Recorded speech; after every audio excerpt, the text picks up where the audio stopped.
مساء الخير، صباح الخير. في ناس، انا طلعت بفيديو قبل كلمة ناس، طلعت بفيديو وقلت ان انا بحب روان عليان، الفنانة الكبيرة اللي هتاخد ارب ايدل باذن الله. في ناس فهمت ان انا بحبها، يعني ان انا لا لا لا، الحب اكبر من هيك. الحين الواحد لما يقول انا بحب ام كلثوم، معناه انه لا، معناه انه بحب فنها، بحب صوتها، بحب الروح الحلوه اللي عندها. وانا بحب فن والصوت والروح الحلوه اللي عند روان عليان.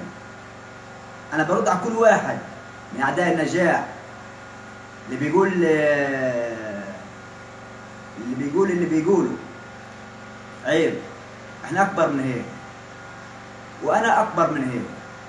انا فنان وعارف حالي، وبكل ثقه بقول انا بحب روان عليان وهقف معاها لاخر لحظه. وبحب اقول ان انا اتواصلت مع ابن عم روان عليان، ووصلت مع والدها ابو حسام، وبحب اهديه بهذه المناسبه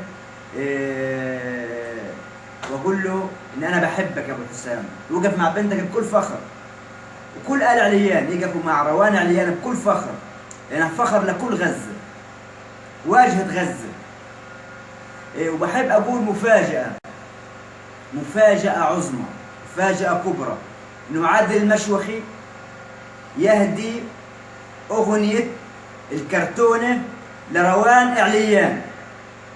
أغنية الكرتونة اللي هتنزل يوم الأربعاء 14/11